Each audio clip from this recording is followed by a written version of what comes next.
Hello and welcome to the channel. You are watching Tesla Truths, the channel that brings you all things Tesla, technology, company, news, stock, but most importantly, the cockpit view of FSD from our Tesla 2023 Model X. We are running FSD 13.2.8, and we are on the second leg of our journey today, heading up to Kansas City from Oklahoma City. We started out in Denton, Texas earlier this afternoon, and I will put a link to that video in the upper right-hand corner. So we just completed charging in Oklahoma City, getting ready to continue our trip on. We'll be stopping in El Dorado, Kansas at about 8:59 p.m. So just wanted to share real quickly the charging fees and details from our charge here in Oklahoma City. We charged for 23 minutes. They delivered 47.2 kilowatt hours, and the charge was $17.96 at 38 cents per kilowatt hour. So a little higher than what we're used to paying down in the North Texas area. And so that's about enough to get us started here. Along the way, we will maybe see a little traffic coming out of Kansas City. A whole lot of nothing between here and Kansas City. We will catch the sunset and some night driving in FSD, and we should get a pretty impressive view of the Kansas City skyline. We might take time for a conversation or two with Grok along the way when we dig into some of the technical details about FSD and other Tesla tech. And with that, let's get on the road.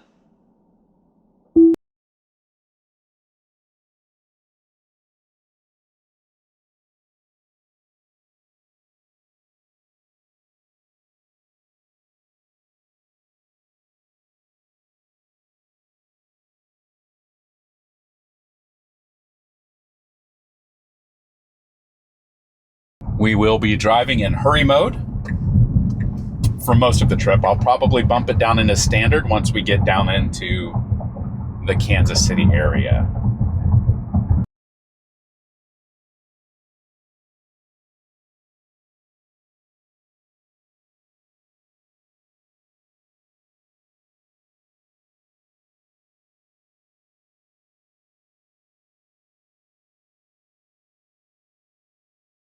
We've got about 2 hours and 22 minutes to go until our next supercharger destination. And then from there to Kansas City, we're looking at probably another 2.5 hours to round out today's trip.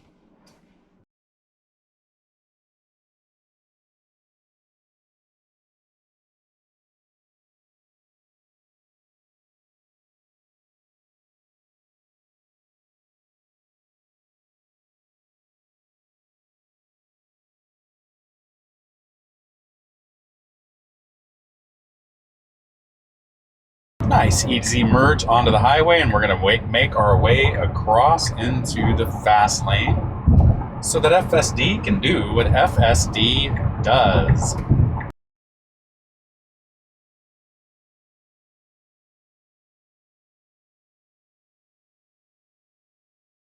If you haven't been out to teslatruths.com yet, you should give it a visit. The website allows you to ask questions about Tesla, and it will respond with answers about Tesla.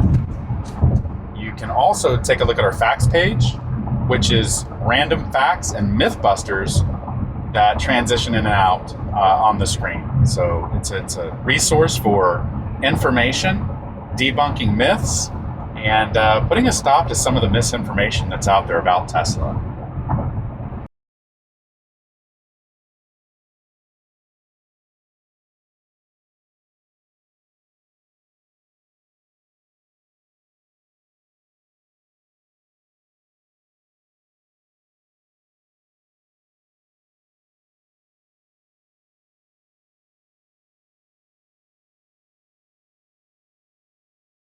Making the decision to move around the slower moving traffic here as he speeds up. No problem. We are cruising along 80 miles per hour in a 60 mile per hour zone. talked a little bit in the last video about the Tesla AI and how it determines the speed that it will travel. In fact, we tried to ask Grok, but we had pretty poor connectivity. Let's try again.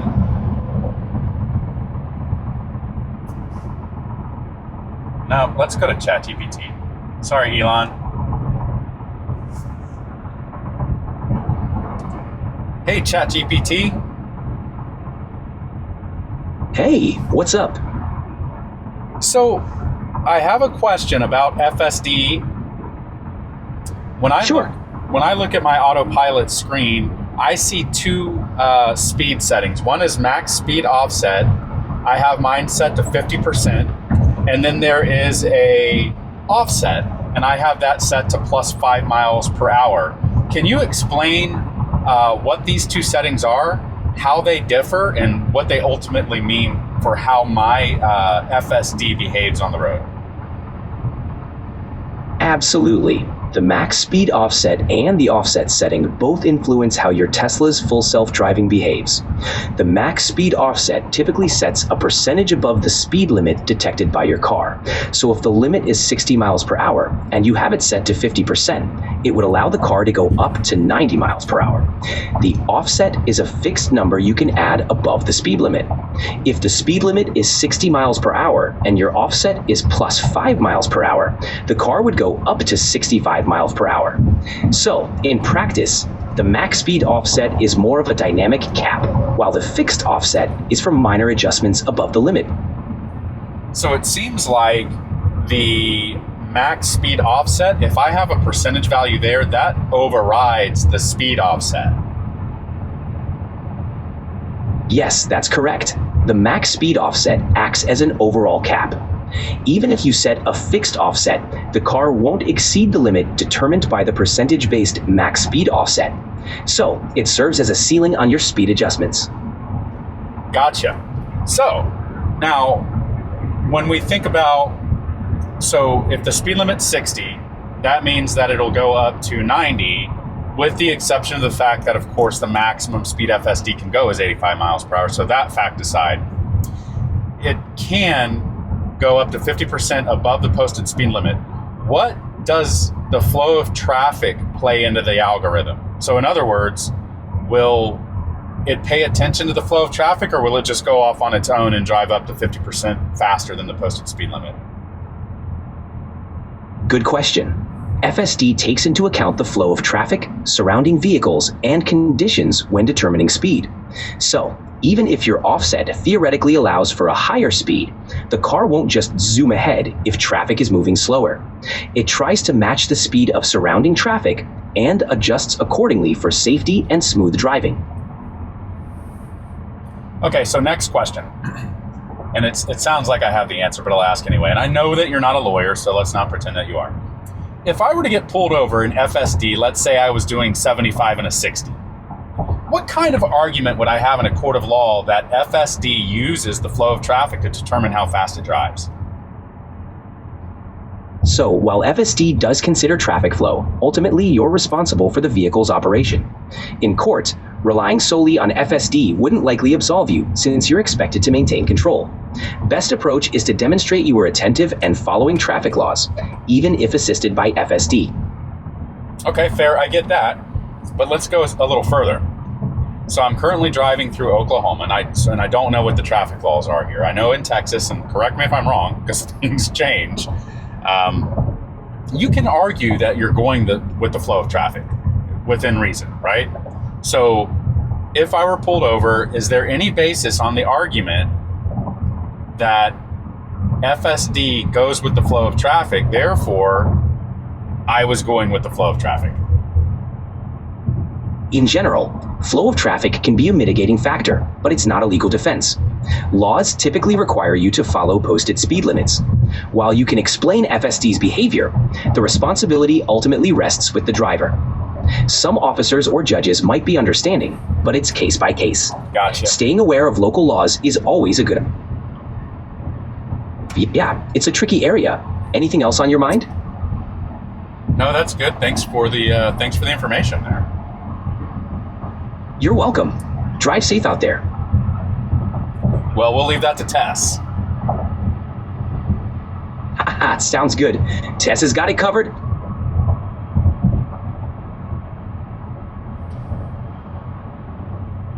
Okay, so that's good fun, and that worked out pretty well. We might have some more conversations later. Let me know in the comments if you have some things that you'd like for me to bring into conversations with Grok, or in this case, ChatGPT.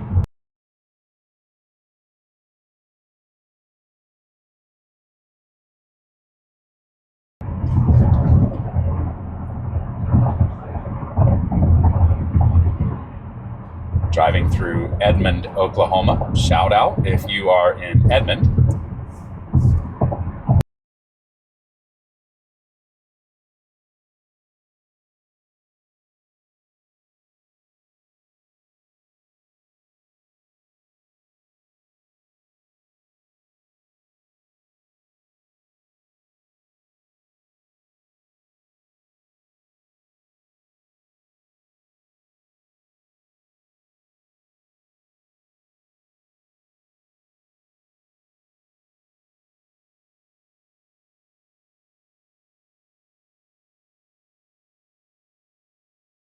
All right, we're going to accelerate around the slower moving traffic.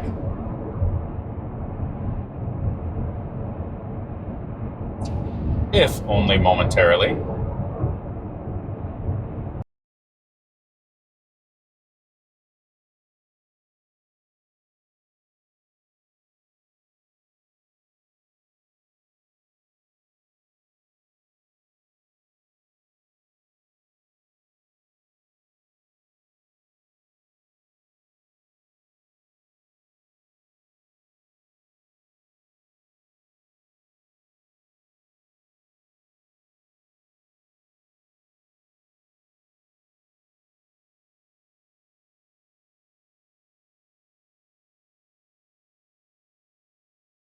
Chrysler 300 speeding by on the right-hand side.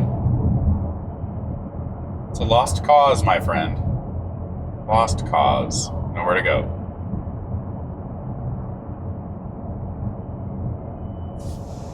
We have a guy coming up on the rear here to let us know that they want to drive faster. But again, nowhere to really go.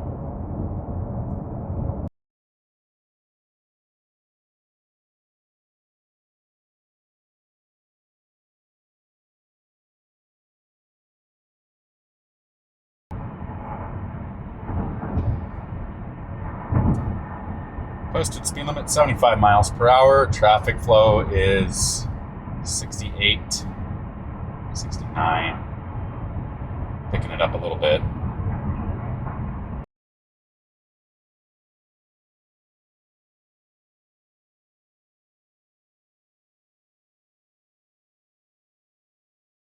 Traffic moves and we go. I get the feeling that the guy behind me wants to drive faster than 85.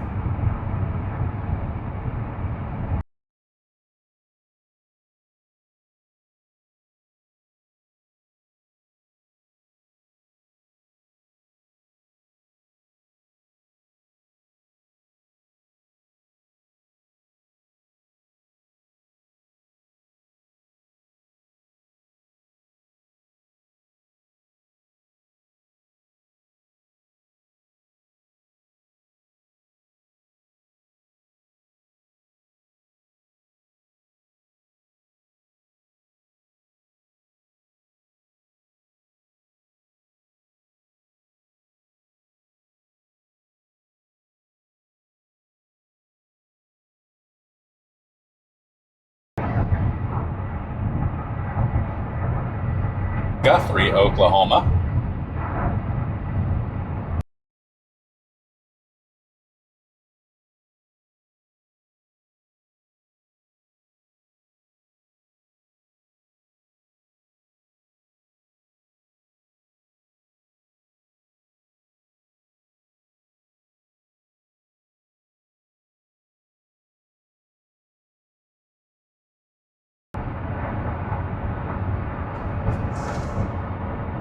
Current weather conditions.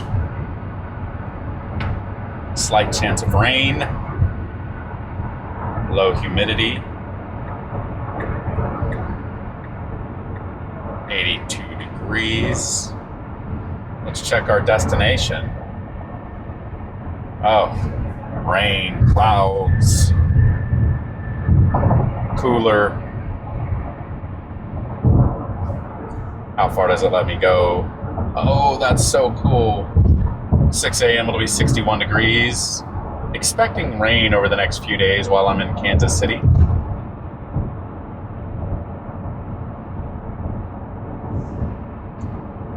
This is the boat we passed coming up to Oklahoma City from Denton, Texas. Nice boat. It's a bit shocking how expensive some of those boats are. That one looks pretty expensive to me. I'd put it north of $100,000.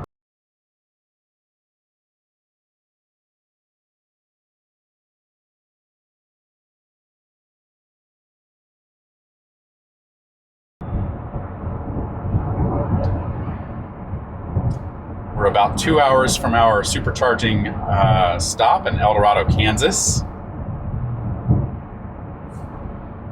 I will charge there a little longer than what the route calls for, just so that I can arrive in Kansas City with, 20%. I tried to change it at the last supercharging station, and rather than extend my charge time, it added another stop.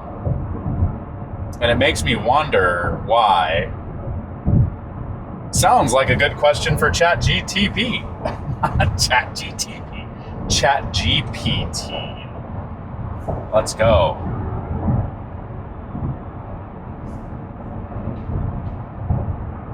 Hey there.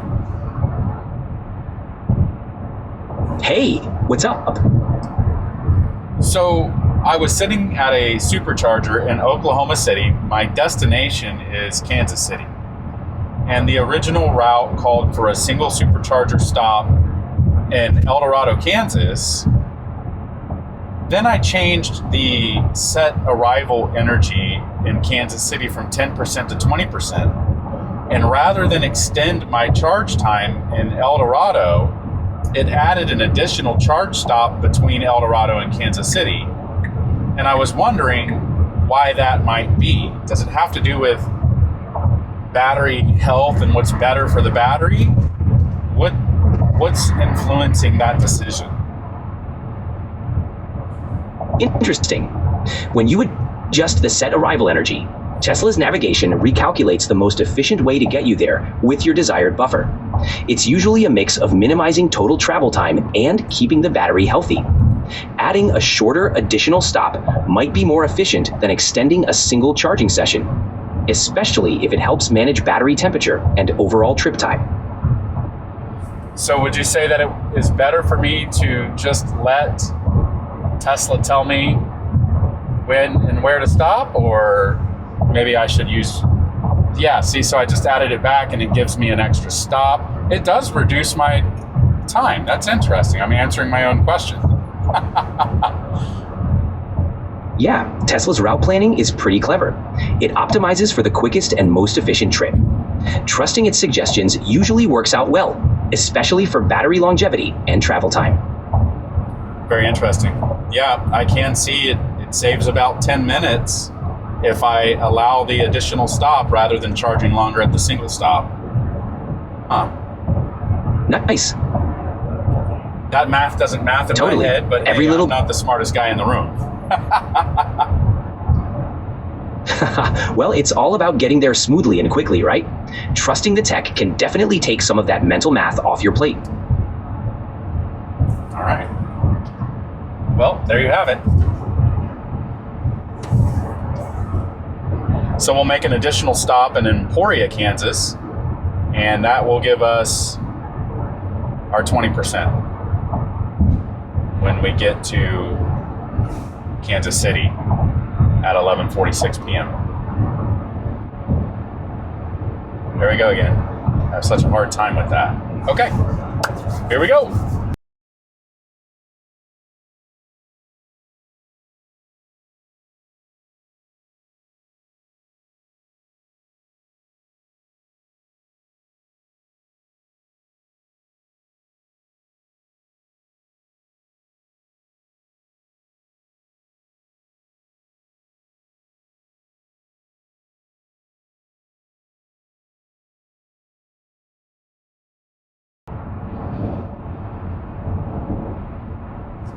Feels like the wind's picked up a little bit. It has not. In fact, it went down. Maybe some tailwind from the truck there.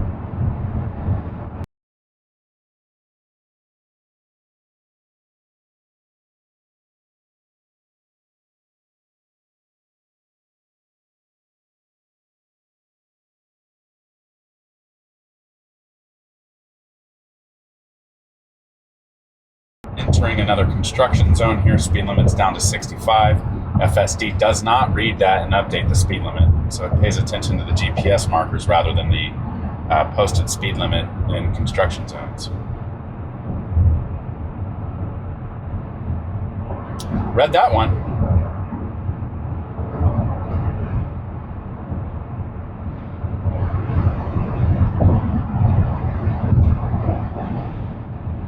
Looks like we've got a lane closure up ahead.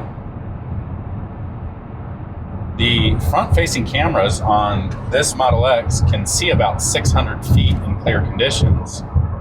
So I'm hoping that it sees that arrow. It must, because we're not going around the slower moving traffic here, so that's good.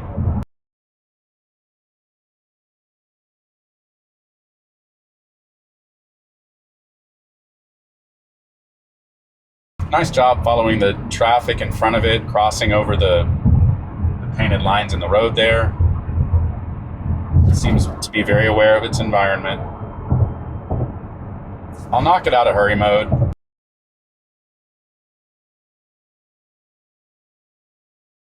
So it's reading 75 miles an hour again, which is most likely not correct. It's probably still 65. It is. We have a big speed limit sign here. Let's see if we get an update. Negative. So it seems like sometimes it does, sometimes it doesn't. It's obvious that maybe map data and GPS markers override temporary posted speed limit signs. It seems like there's an opportunity for a little bit better awareness in construction zones.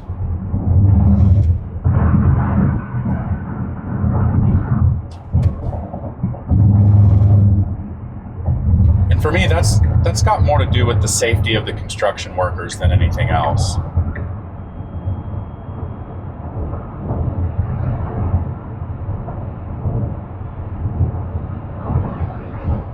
We'll go ahead and go back into hurry. We are at 85 max, so we will cruise on up.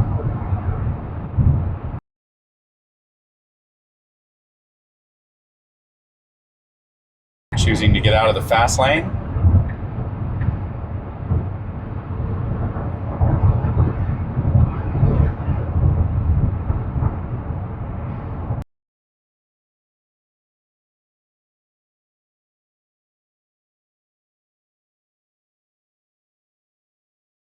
Choosing again to get back over. It's interesting behavior. I actually prefer to ride in this lane if traffic makes sense. That reminds me of another topic for Chat GPT.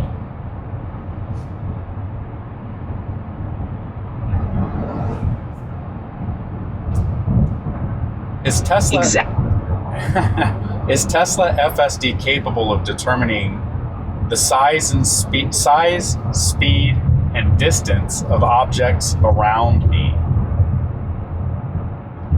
Yep. Tesla's FSD uses cameras, radar, and ultrasonic sensors to determine the size, speed, and distance of surrounding objects. This sensor fusion helps the car understand and navigate its environment, making decisions in real time. So that seems a little outdated. Let's check. Does Hardware 4 use sensors and radar?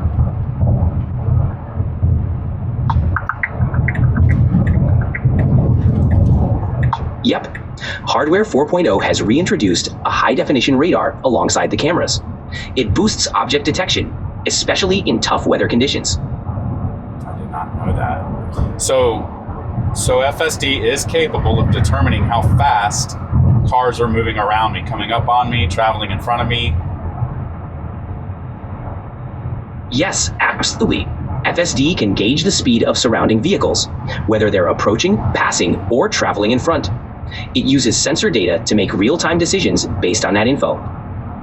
Well, that's pretty impressive. Thank you. You're welcome. It really is impressive tech.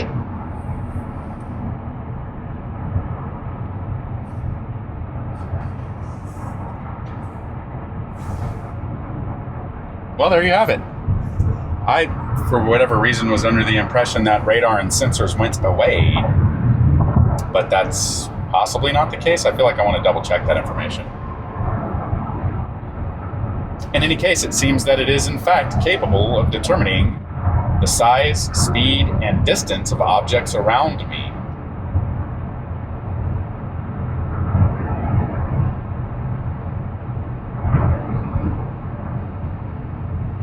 Just saw a sign that says keep right except to pass, and I will tell you, like I mentioned earlier, Oklahoma and Missouri really enforce that. So if there were a police officer around me right now, likely pull me over because I'm not passing anybody, I'm just cruising in the passing lane.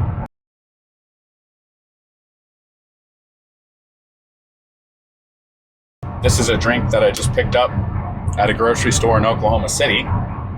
I've never seen it or heard of it before. I don't know what's in it, didn't care to research it. It says natural flavors, whatever that's meant to mean. I got it because it has 0 calories and only 2 grams of carbohydrates.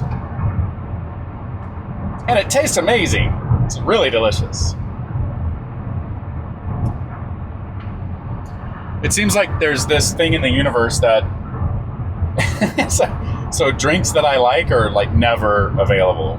I like Coke Zero, and a lot of times restaurants don't have that. Red Bull, I like the zero version of it, not the sugar-free, the zero, and that's rarely available. So it's difficult to get attached to a good tasting drink.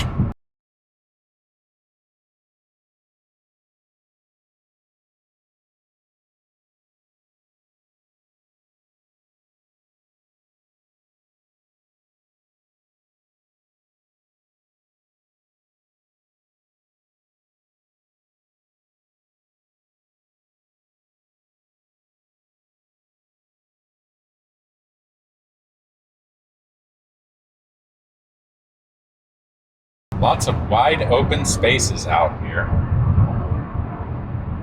Sun's going down on the west. We'll get to some night driving here soon.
Okay, so again, in another construction zone, speed limit 65.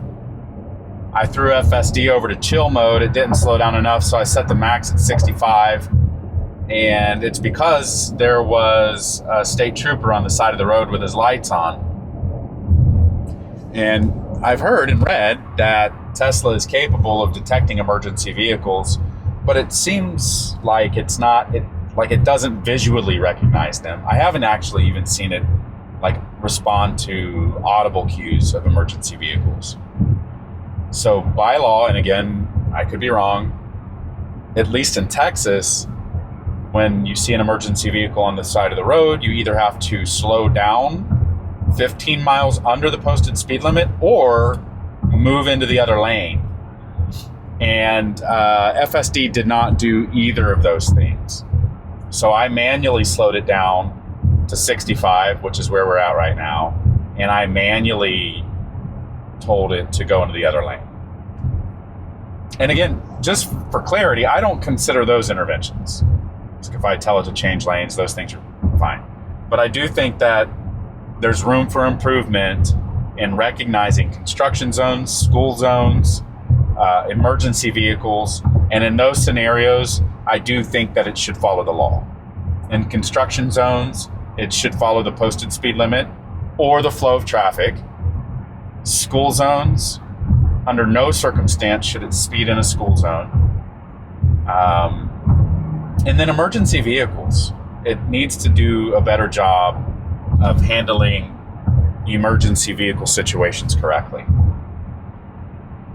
So I'm going to take a guess that we're out of construction here. I'm not sure. We're gonna go back into hurry and boost our max back up to 85 and just let her rip. We'll kick it up a notch here. So we're about an hour outside of El Dorado, Kansas.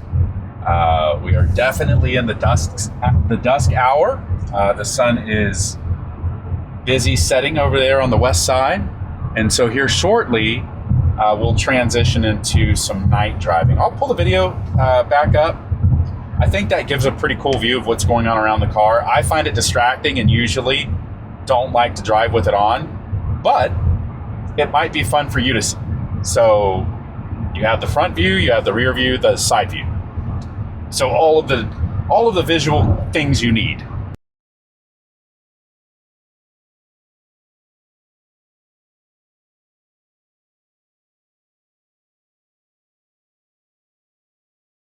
Try to give the windshield another wash here. Some of those guts are stuck. Gonna have to. I wish they had the window washers at Tesla superchargers. Some of them have trash cans, some of them don't. I think trash cans. I sound so petty. Look, the supercharging network's great and it's continue to expand. But I think at some point you're going to have to start bringing in some of those things that people are used to. Trash cans for sure. The window squeegees would be super helpful, right? Bathrooms would be tough. Vacuums would be cool, I guess. I don't know. Again, I'm being persnickety.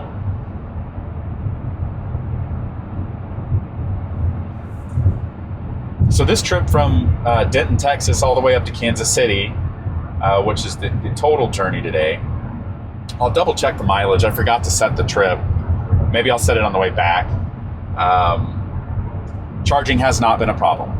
There have been superchargers along the way. I have zero concern about my ability to charge. Zero concern about running out of battery.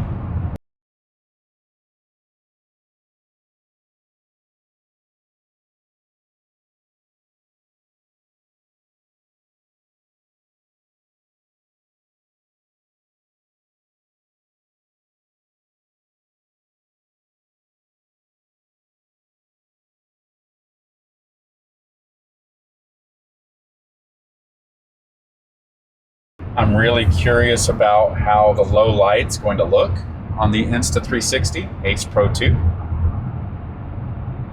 So we'll find out together. I did a couple of kind of dark driving videos with the GoPro Hero Black 13, and you just couldn't see much. I think it'll probably be the same here. You'll be able to see the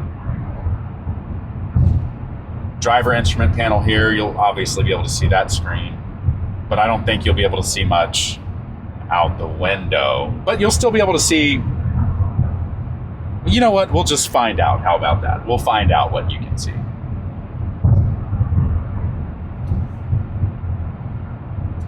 It's been an uneventful, absolutely pleasurable drive. We've been on the road now for 5.5 hours, and I've got no kind of fatigue, no mental fatigue. I mean, sitting for 5.5 hours, but I'm just so relaxed. It's so amazing to be driven around like this. These drives, like before FSD, they're just taxing. I remember I would look at my Apple Watch after a long drive and my activity's way up.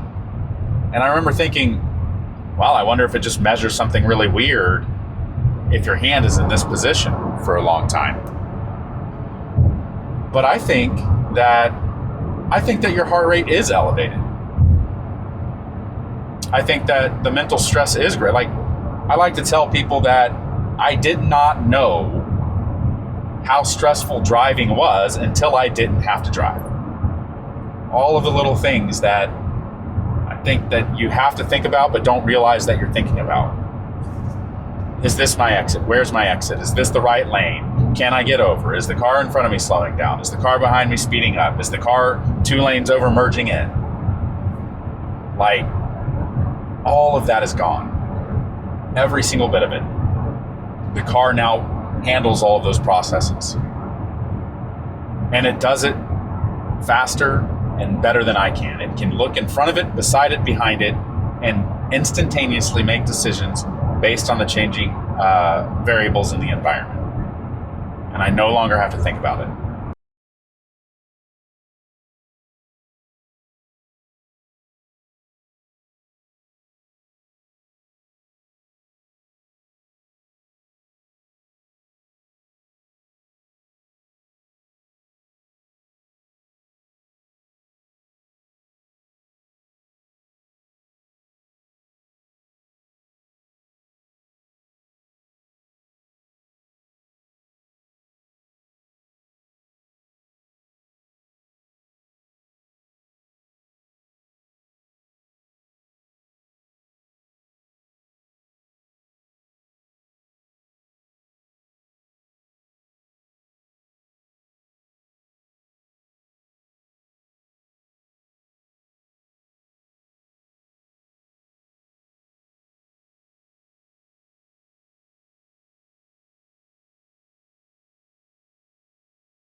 So it may have been a coincidence, but that sign said, keep right except the pass, and FSD moved over into the right lane.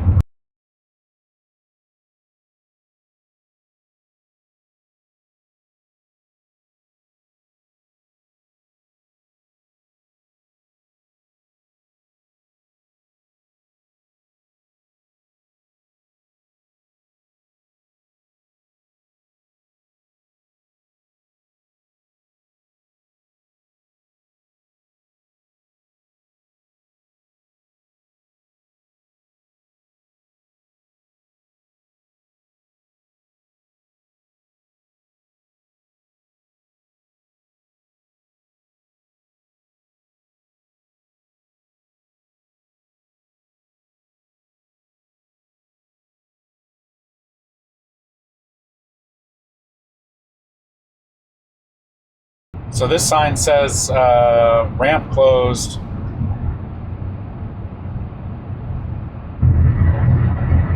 And it was a big sign just kind of sitting there. I wonder if that influenced FSD's decision to get back in the fast lane here.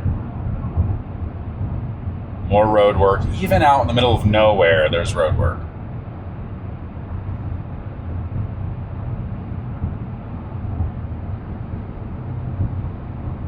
Oh, we're in Kansas.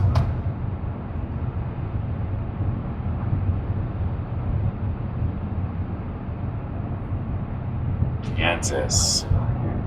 Now, I don't know. So the first thing it said was, welcome to the Kansas Turnpike. I do not know if NTTA is accepted here. Either way, we're going to find out. Lots of windmills off in the distance. You can't see them. They're over there.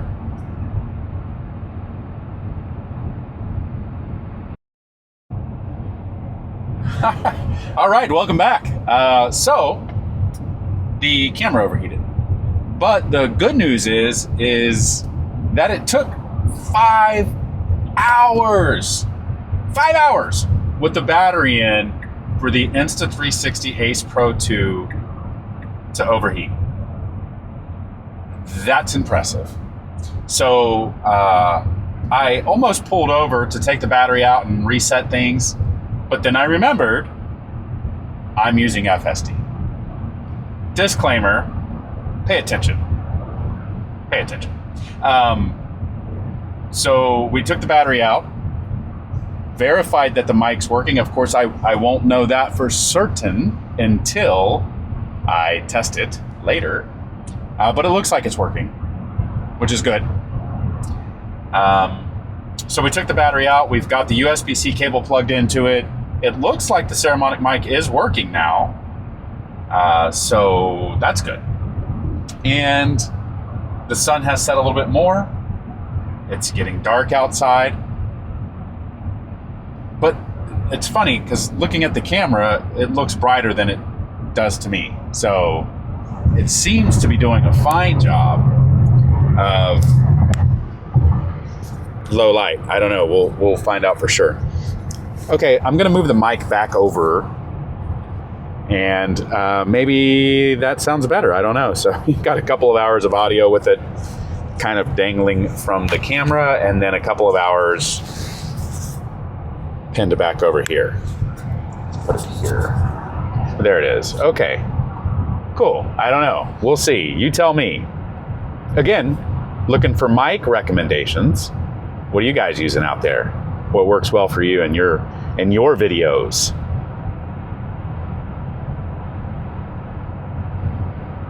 Nice glow here. This is cool because now, and I haven't done this yet, I know the answer is yes, but I've always wondered, hey, every time FSD slows down, does it apply the brake lights?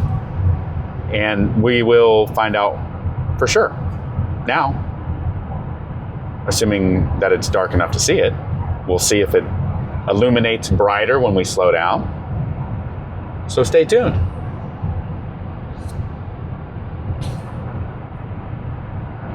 The battery was hot in this thing. So even though I had the USB-C cable plugged in, the battery was still, I mean, obviously energy was still flowing through it, so it was still hot. I wonder how hot the battery gets in the car here.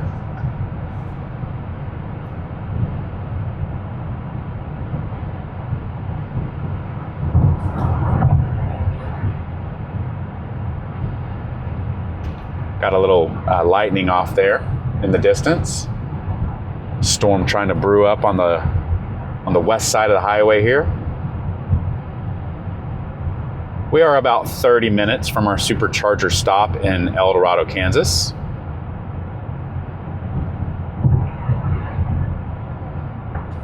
Looking at an on-time arrival.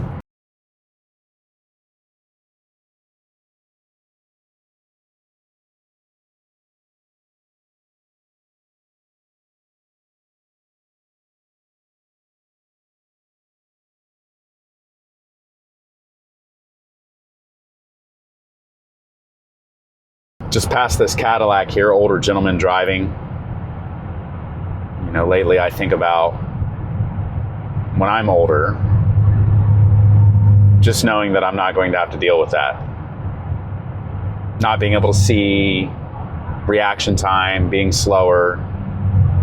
When I'm 80, I'm going to be able to get into my car and it take me wherever I need to go. If I even need to go anywhere, by then, they'll just go do what they need to do on their own, pick up prescription, go to the grocery store, whatever. But if I wanted to go somewhere, if I wanted to go see kids or grandkids, you just get in and it will take you there.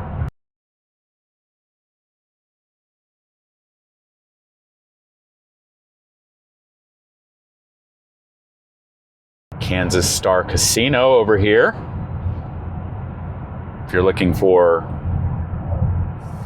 a casino in Peck, Kansas, that's your stop right there.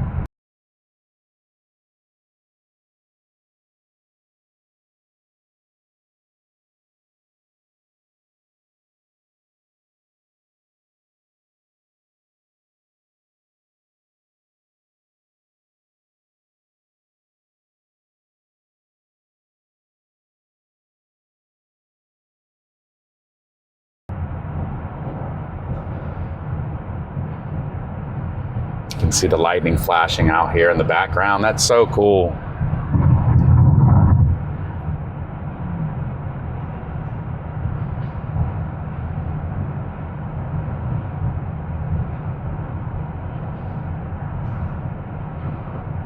There's a lot of these unnamed roads. I see it. So in 29 miles, we're going to take unnamed road. And I think that's probably not true, actually. I think they do name them, but maybe they're not.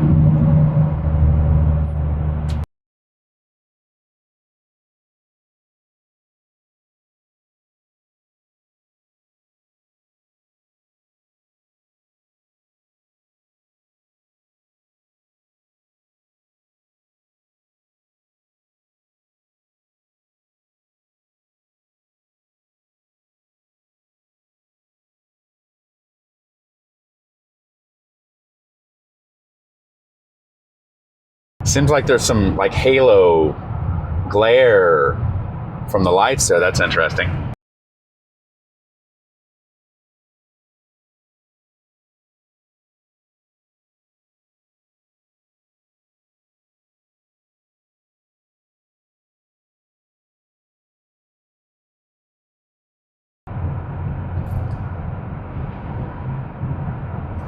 Little object in the road there.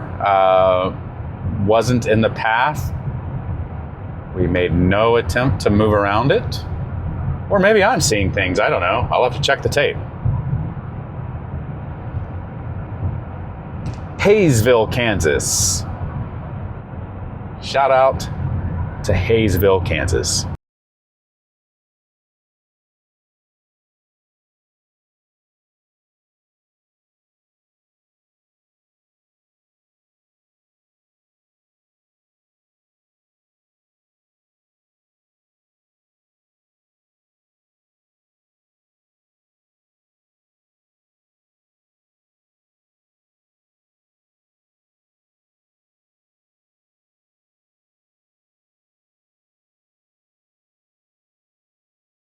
Wichita, Kansas.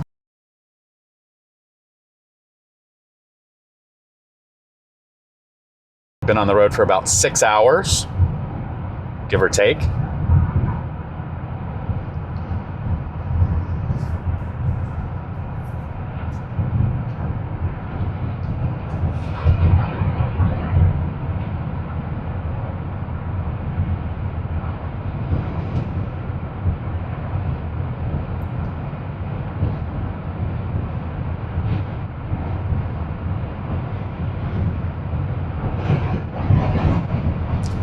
Another construction zone. Speed limit dropping down to 60 miles an hour.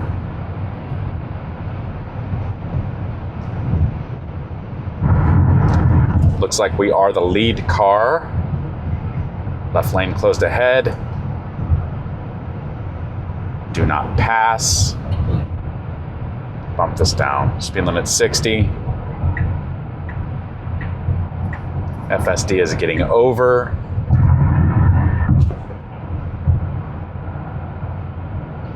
So we put it over in chill mode, and it's still 3 miles an hour above what it thinks the posted speed limit is. But again, it's a construction zone, and the posted speed limit is 65 miles per hour. Again, room for improvement there. I think that it needs to be more aware, more cautious to construction zones, school zones.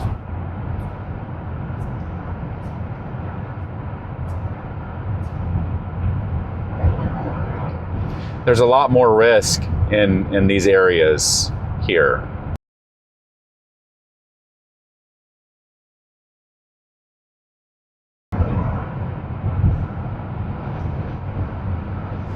We've got some lead traffic up ahead, so I'll go ahead and put it back in hurry and bump my speed back up to 85 max.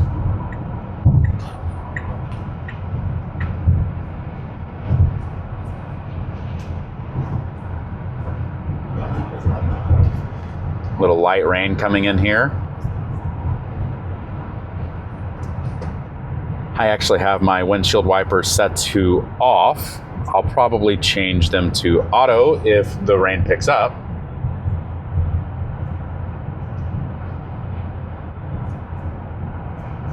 I leave them on off because there's this phenomenon called phantom wipe.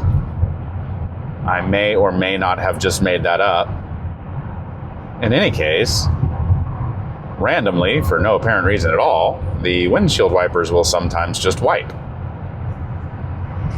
And I don't like that. So I turn them off unless I need them. If it does start raining, I put them on auto and then turn them off later. But that's how I solve the problem. Minor nuance. Nuance. It's also a nuance when you say nuance wrong.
Still in Wichita. How about that? 13 miles from our supercharger destination in El Dorado, Kansas.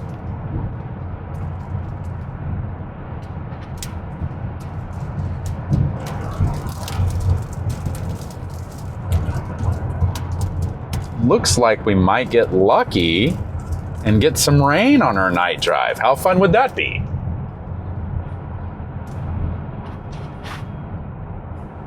Let's see what the weather says. There's a 60% chance we're going to get lucky. 60%. I'll take those odds.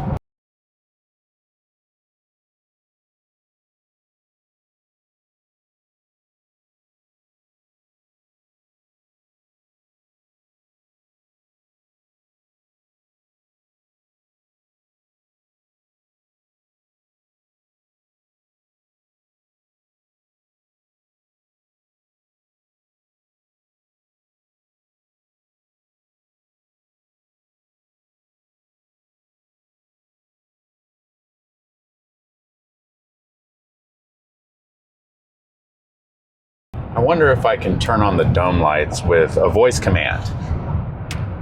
Are they called dome lights anymore? I don't know. Let's give it a shot. Turn on dome lights. Oh my God. Get out of town. Turn off dome lights. Yeah. I mean, can your car do that? I don't think so.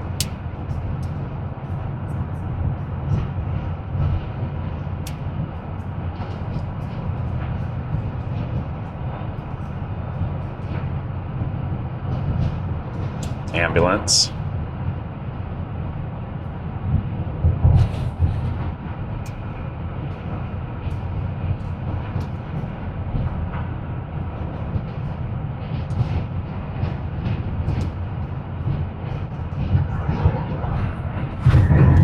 Well, it's dark now.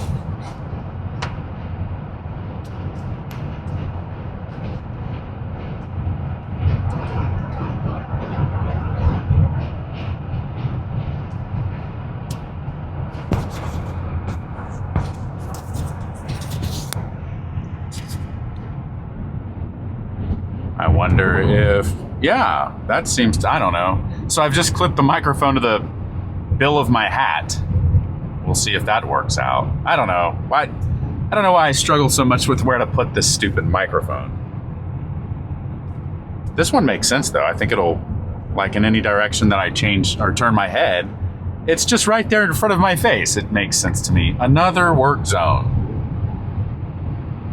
Man, I'm in the wrong line of work. Anybody selling a construction company?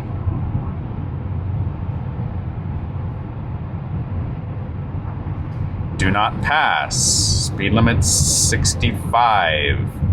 FSD does not pick it up. Left lane is closed ahead. Fortunately, we have some traffic, so we'll just let it go with the flow of traffic here.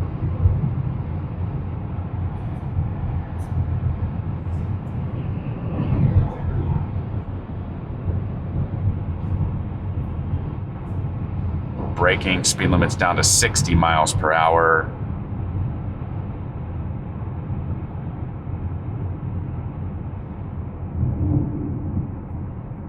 It's hard for me to tell if it's, yeah, oh no, saw it. Definitely illuminates on brake.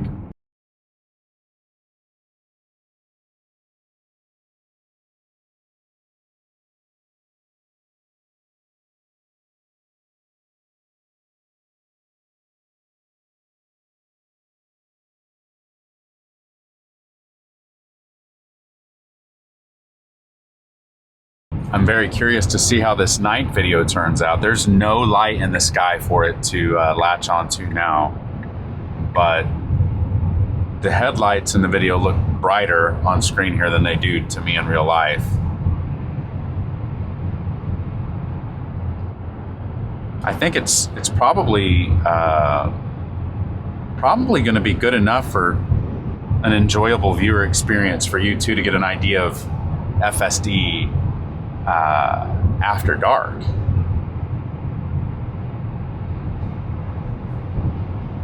That sounds interesting. FSD after dark.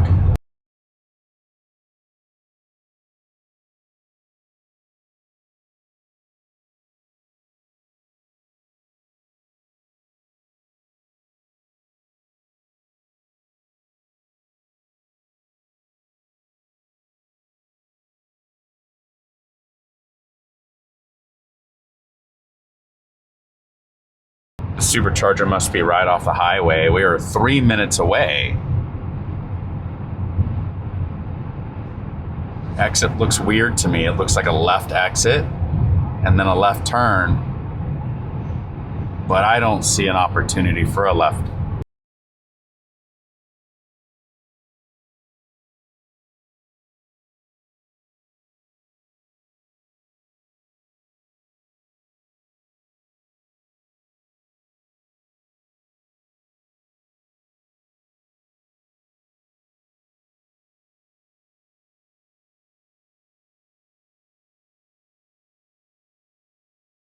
I really don't think it's a left exit.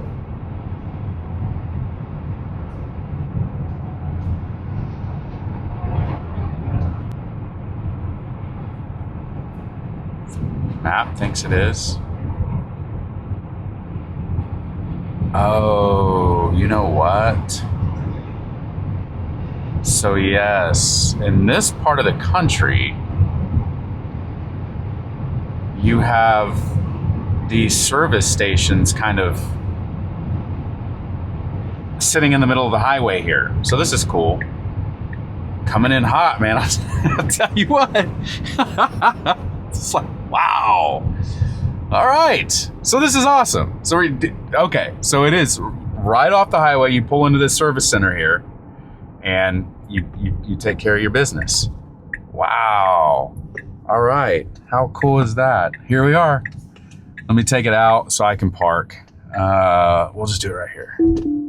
Easy test. And I think we will go, yeah, that looks good to me. Auto park for the win, ladies and gentlemen. We are in El Dorado, Kansas. Shout out to El Dorado, Kansas. I'm gonna back it in here, get a little happy juice. Probably go use the restroom. Loves. It's a lovely place, Loves. This is fantastic. Just a happy little camper. All right. Cool. All right, so we're gonna hop out and get the charge going. I'll be back in a minute with a recap of the charge time. Looks like it's only got us here for 5 minutes, but it's going to take me longer than that to walk across the parking lot. So we'll get a couple of extra minutes on the charge here. I will share the charging costs with you and give you a rundown of that. And then it looks like at 9:49 p.m., which is a little under an hour from now, we will be pulling into Emporia, Kansas, because I requested that we arrive in Kansas City with 20%, which just makes me feel good. So that's what we'll do. All right. We'll be back in a flash. All right. So we've wrapped our supercharging station here in El Dorado, Kansas. It is 9:14 p.m. We are scheduled to arrive in Emporia, Kansas at 10:12. So just a little under an hour, where we will juice up for 12 minutes so that we can arrive in Kansas City with 20%. Our current ETA in Kansas City is 12:02. I think our original was like 11:49, 11:40. I'll have to check the tape on that, but somewhere in there. And so the timing is exactly what I would expect it to be, considering kind of the extended stops along the way. So a real quick recap here. In El Dorado, Kansas, the charge was 32 cents per kilowatt hour. The total charge was $11.73. We received 36.6 kilowatt hours, and the session time was 11 minutes. If I look at kind of cost so far, I'm not going to do the math. I might throw it up on the screen. $17.96, we'll call it 18. $11.73, we'll call it 12. That's $30. And then Gainesville, Texas was $7.26. So right now we're at about $37 or so in supercharging costs. Not entirely sure how far we've driven at this point, but I might throw some numbers up on the screen here to kind of give a recap. I'll show some screenshots of the charging just for your information. Okay. And with that, let's get on the road. We'll see how FSD does navigating out of this interesting service center situation here. So right through the gas pumps, it needs to go to the right. It's going to go to the right. Very good. Weird traffic situation here. I don't know. Weird. All right. But it's doing a fine job kind of navigating around this. Lots of trucks here just hanging out, sleeping for the night. And FSD's just kind of whipping in and out of here. It's actually driving significantly faster than it usually does in parking lot situations. It would have taken me a minute to figure out where to go there. I guess I would have just followed the map, but here we are. This is the on-ramp onto the interstate. We are in hurry mode, and we begin our acceleration.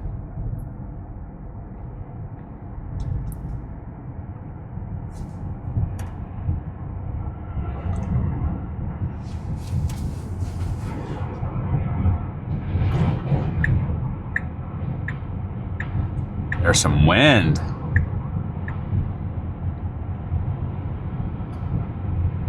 Can feel that. Let's see what the weather says about it.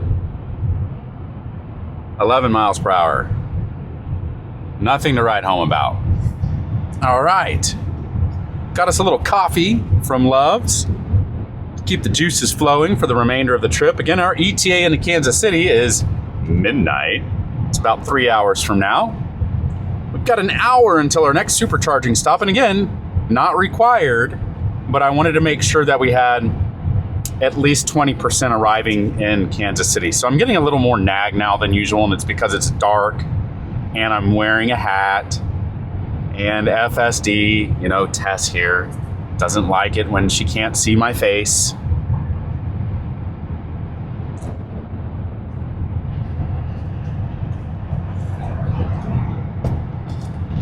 Apply slight turning force. So scrolling on the wheel here normally causes it to go away, and I've seen some devices, and I'm not advertising them or recommending them.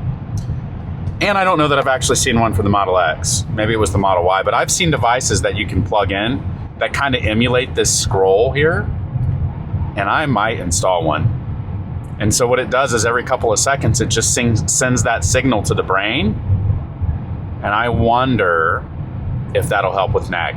Comment in the video below if you have any experience with that. Let me know your thoughts. I wouldn't use it irresponsibly, by the way. I mean, I'm looking at the road, but because the camera can't confirm that, I'm having to interact with the yoke more than I want to. It's not necessary.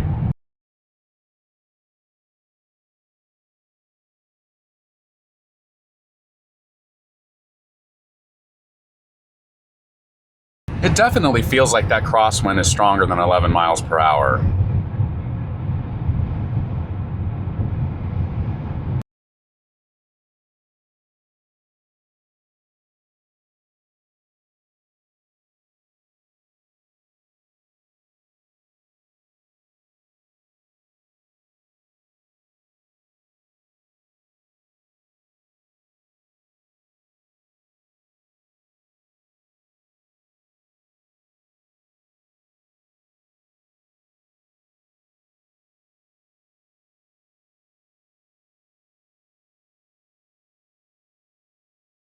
It'll be interesting to see how the adaptive headlights work once that spring update finally comes around.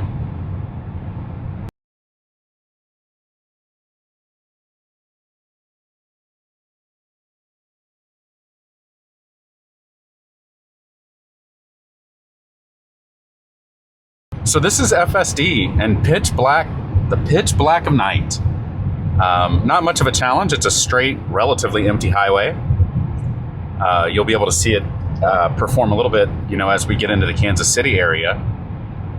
I have had no issues at night. As a matter of fact, I would say that it has responded very well in the dark. I was driving into Irving early one morning before the sun came up, and there was a stalled Camaro and relatively heavy traffic. Half of the car was hanging out into the lane here, and there was an 18-wheeler on my right, and FSD slowed down and moved over with precision next to the 18-wheeler and skirted around the car that was hanging out. It was amazing. Unfortunately, I wasn't filming, so I didn't capture it. I guess I could have told it to save the last 10 minutes of the dash cam, except I don't know how to do that. I saw in settings that you can do it with the horn, and there's a button somewhere that you can push to download it, but it didn't occur to me at the time to try to do it.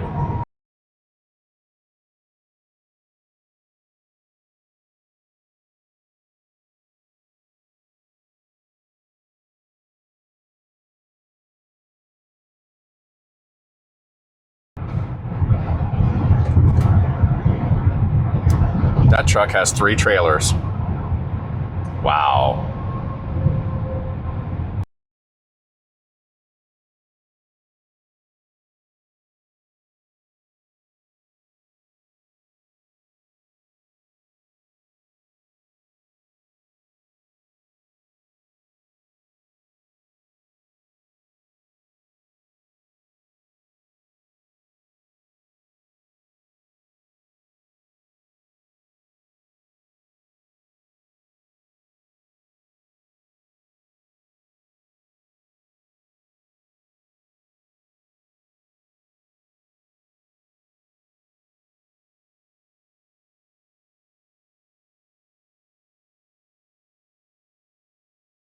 I did look into, in one of my previous videos, I had asked ChatGPT how far the car can see. And that might be a fun thing to kind of recheck. So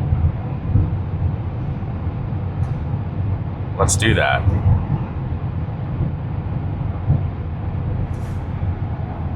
Hey there. Hey, what's up? So I am in my Tesla 2023 Model X running hardware 4, and I'm curious about the capability of the front-facing camera. How far can that camera see off into the distance?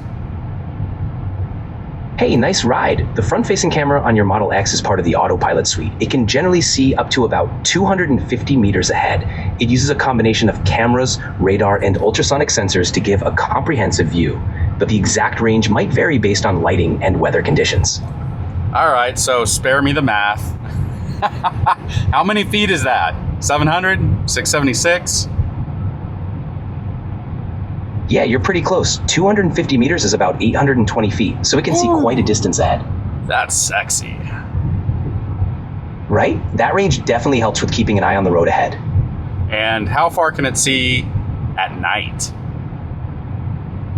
At night, the range is still pretty solid. The camera uses headlights and infrared sensors to help. It can still effectively see several hundred feet ahead, though visibility can be affected by how well lit the area is. The car's systems are designed to handle nighttime driving safely. I'll tell you, other than the headlights, it's pitch black out here. We're in the middle of Kansas. Wow, Kansas at night must be a serene drive. The cameras should still give you a good view even in low light. Have you noticed any differences in how it handles in these conditions? No, it handles great. I was just curious about that. Actually, I was wondering how it might handle a situation where a deer were to kind of jump out. Got it. The system is designed to detect animals on the road even in low light. It uses a combination of cameras and radar to spot obstacles. If a deer jumps out, it should trigger an alert, and the car can automatically brake if needed. But always good to stay alert, just in case. What about a scenario where the deer is running towards the road? I obviously wouldn't be able to see it. Do you think that Tesla would be able to detect that? It depends on the angle and speed. The cameras and radar can detect movement from the sides, but there's a limit to how early they can pick up something fast moving from a distance. If the deer is close enough, the system should respond, but always be prepared to react just in case. That brings up another interesting question, and I probably won't answer it correctly. I know it as peripheral vision. How far off to the front and to the sides can the cameras see? You're on the right track with peripheral vision. The front-facing camera has a field of view of about 50 degrees, while the side cameras cover a much wider angle, around 90 degrees. This gives the car a pretty comprehensive view of what's happening around it. So, it can spot things approaching from the sides pretty well. So the front cameras have a 50-degree view from the center of the windshield. Exactly. The front cameras are mounted near the rearview mirror, so they have a 50-degree field of view centered from that spot. This setup helps give a broad forward perspective for the autopilot system. Okay. So probably somewhere in about that, I'm guessing. And then does it use the side cameras, the pillar cameras and the side cameras are more side and rear, so it doesn't combine.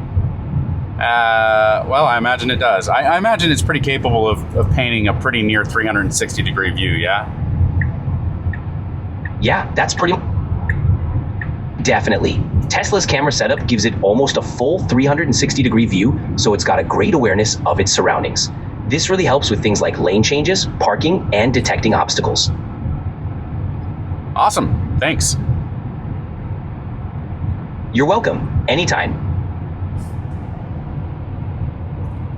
Yeah, so for me, it's going to be ChatGPT for the win. It's just works really well. All right. We are 38 minutes from our next supercharger stop. That's going to be in Emporia, Kansas.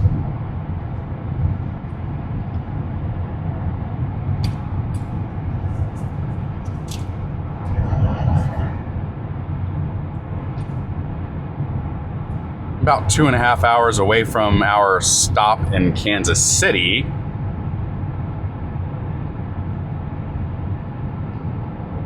We have bug galore on the windshield here. I'm gonna have to find a car wash, I think, in the morning.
Another service center off to the left here. That's so cool. I love how they do that up here. They do it in, I don't remember seeing it in Oklahoma. I thought they did it in Oklahoma, but definitely Kansas, and that's really cool. That just makes a ton of sense.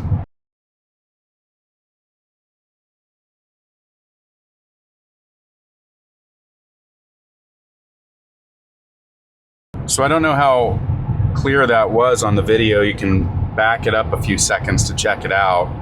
When we were coming up on that 18-wheeler, he was kind of hugging the center line there for a moment, and FSD slowed down a little.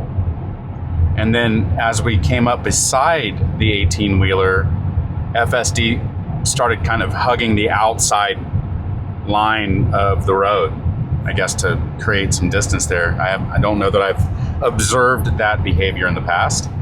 Usually does a really amazing job of keeping the car dead center in the lane.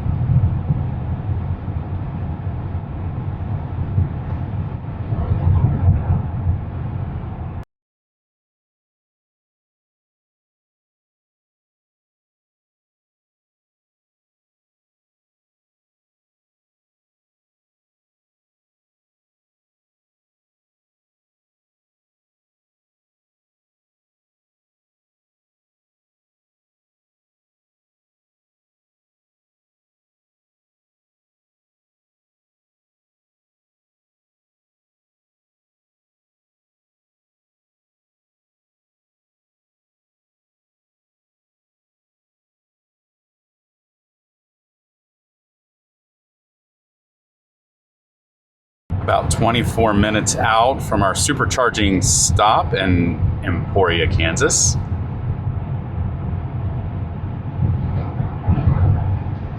And that will be our last supercharging stop of the trip. Again, an unnecessary stop. I have enough range, I think, to get me in from here. But I wanted to make sure that I got to the hotel with 20%. They have EV chargers there, but sometimes they're all taken or out of order, and I just didn't want to mess with it, so I made sure I had enough charge remaining to go out and hunt for a supercharger in the morning.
I'll go ahead and put the windshield wipers on auto so that Tess here can clean the windows if needed. The wipers do cover the camera area, so we'll see how it does. It's not a heavy rain, enough of a rain to where there is water on the windshield. So now we have water and it's night, and FSD so far is handling it just fine, no problem.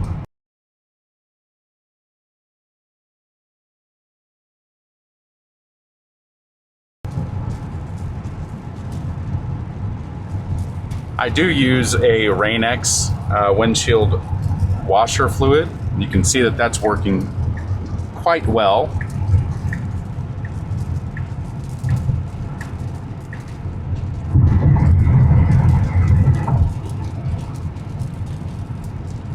Maybe the rain will help get rid of some of those bug guts.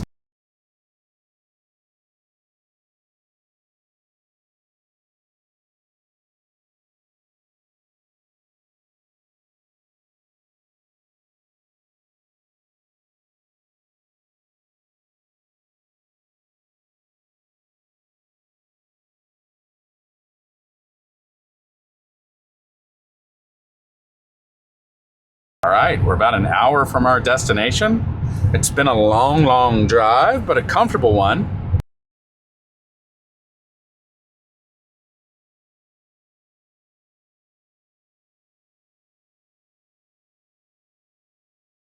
Camera feels pretty hot.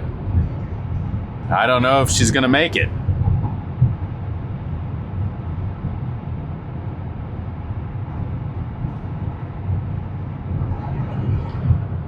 I don't really know what else I can do about that. Let me know in the comments if you've solved the whole camera overheating problem.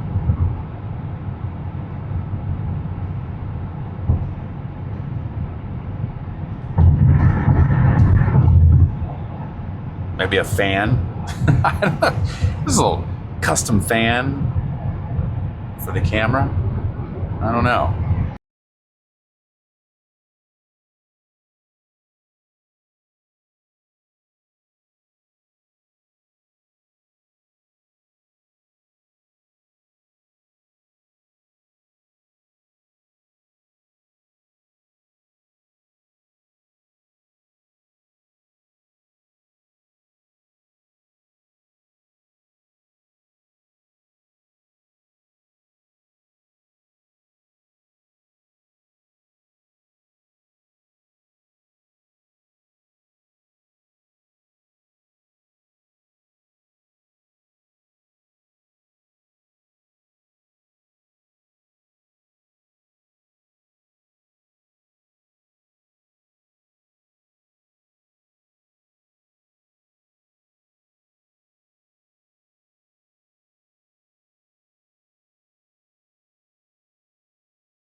It's time for another conversation with AI. Hey there. Hey, what's up? So, yeah, still cruising along here in Tess. I was wondering if you could tell me about Biohazard mode. Sure. Biohazard mode in Tesla vehicles, also known as the bioweapon defense mode, is a feature designed to protect you from harmful pollutants and toxins outside the car. It uses a hospital-grade HEPA filter to scrub the air coming into the cabin, significantly reducing particulates, allergens, bacteria, and even some viruses. It's especially useful in areas with heavy pollution or during wildfires. That's pretty cool. Yeah, it's a pretty neat feature. Definitely adds peace of mind when you're driving through less than ideal conditions.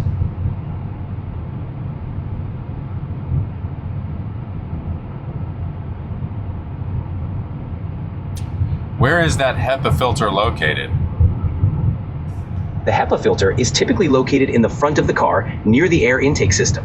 In the Model X, it's housed within the front trunk area, so it can filter out particles before they enter the cabin. Okay, so if you needed to change it, you would change it externally by the frunk.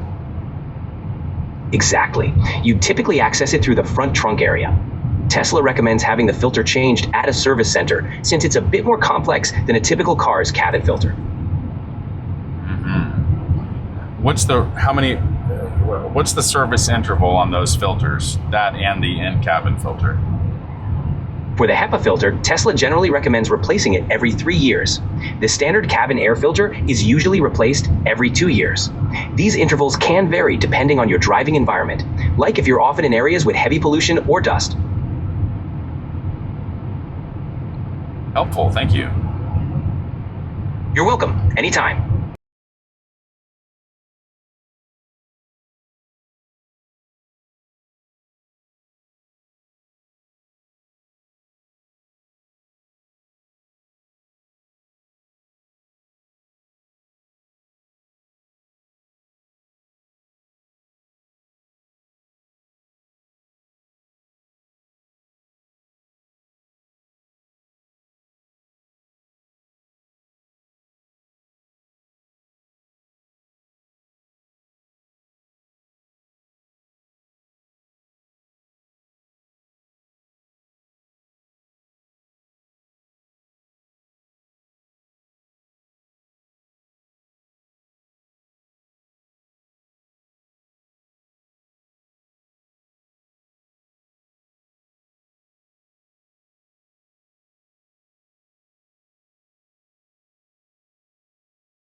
Oh, 81 and a 75. There was a police officer on the side of the highway there. And apparently 81 and a 75 is not fast enough for a speeding ticket.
Speed limit drops down to 70 miles per hour.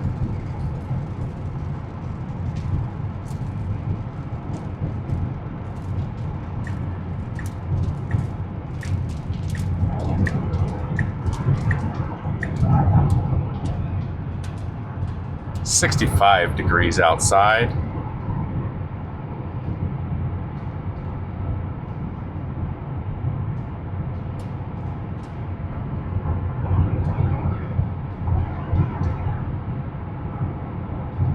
"30 minutes left in our drive."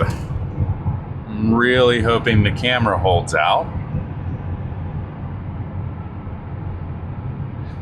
I think probably the coolest part of the drive is going to be coming into Kansas City. We'll see. I have this image in my head.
FSD is not afraid to use all of the lanes on the highway.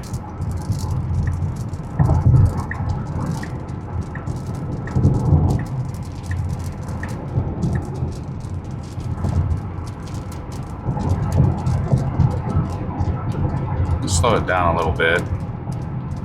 Try to prevent a ticket.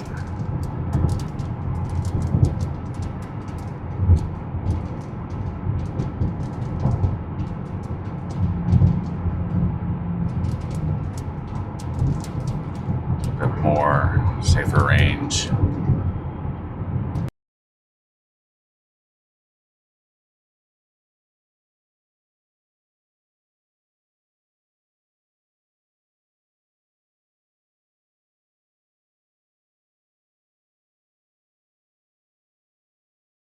Posted speed limit is 55.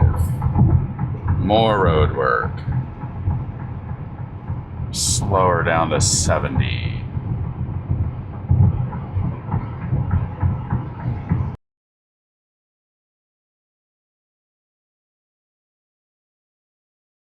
All right, a little bit of light rain, a little bit of traffic. Not much.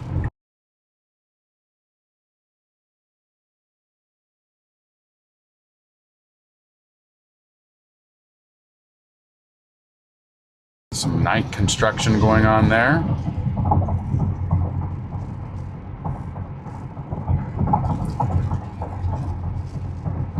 We exit in 2.8 miles, so it looks like we're not going to get that lit up Kansas City skyline. We'll be getting off before we get to the city, I think.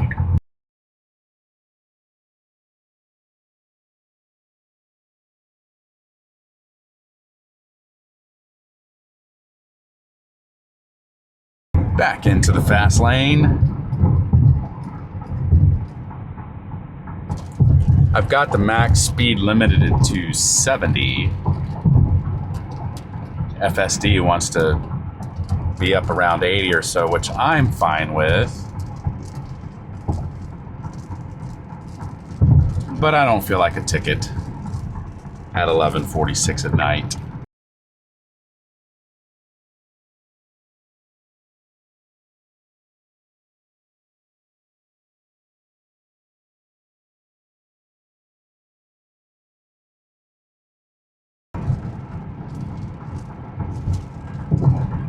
Yep, doesn't look like it's going to come into view.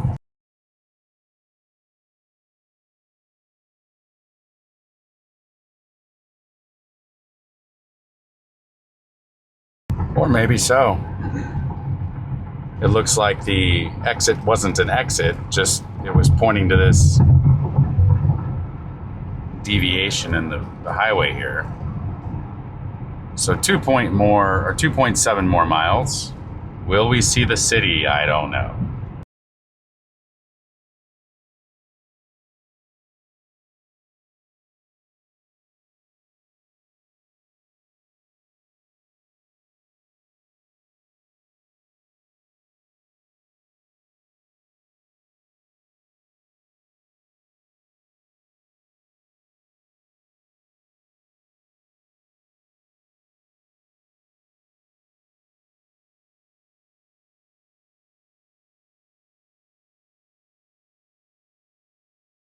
Oh, there it is.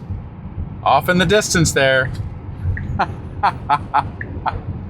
We're a half a mile from our exit, but at least we got to see it. It certainly is not what I was hoping for, but there it is. I'm glad we got to see it.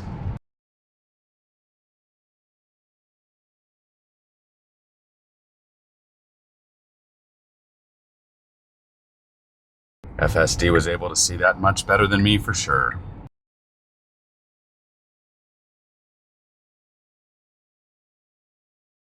Just beautifully done.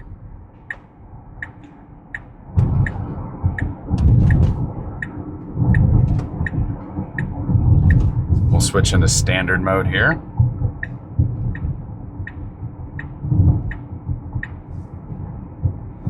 A wipe of the windshield.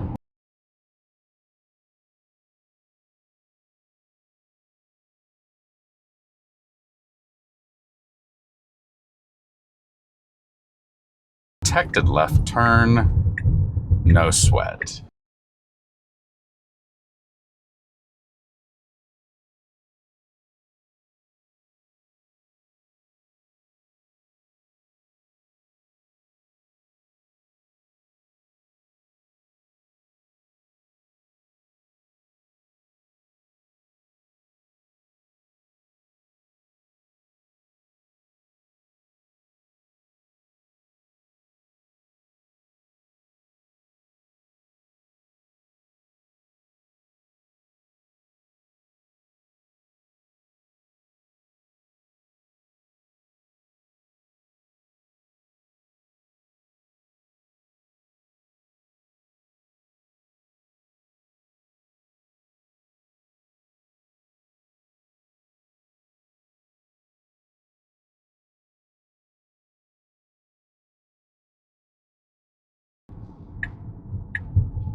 Nice roll through the yellow light there.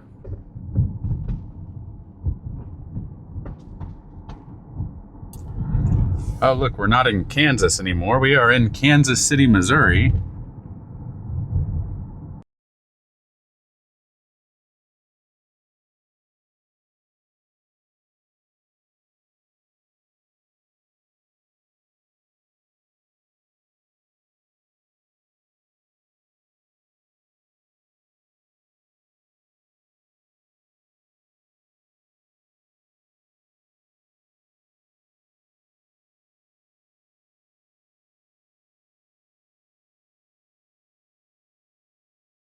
That was definitely a red light runner there. I think our light had already turned green. He was still in the intersection.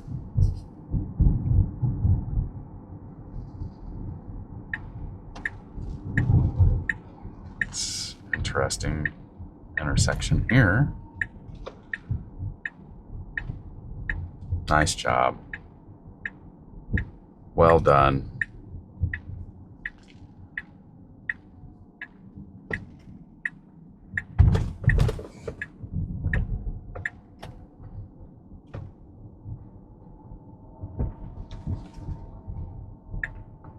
We have arrived. So let me figure out where the parking garage is. There it is, straight ahead. So we will, it's going to pull right up to it. I'm going to go ahead and take it from here.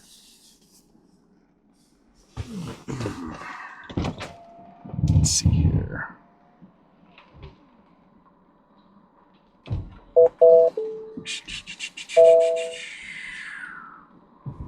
It's okay. Automatic gate closes after each vehicle. Not sure how to get in here. Let me see.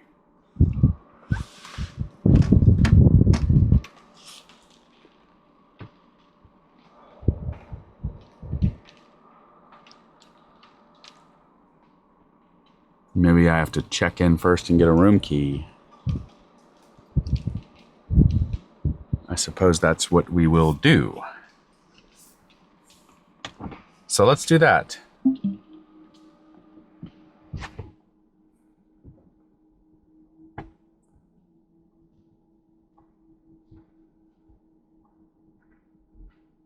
I don't know, is he coming to talk to me? Let's see here. How's it going? Hi. Card not working, or you have checked in yet? I haven't checked in yet. Okay. I have a digital key, but it said that I need to stop by the front desk. Okay. Actually, if you give me the name and room number, do you have room number yet? No, I don't. Okay, give me the name. He can look up the name, and we can let you in. Okay. Or either that, or you can check Yeah, I'll just go check in. All right. And then get the key. Thank you. Already in reverse.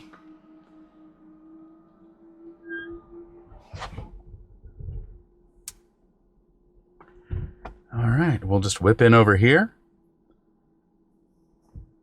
get checked in, and settled in for our short stay here in Kansas City. As always, thank you so much for tuning in. And we will catch you in the next one.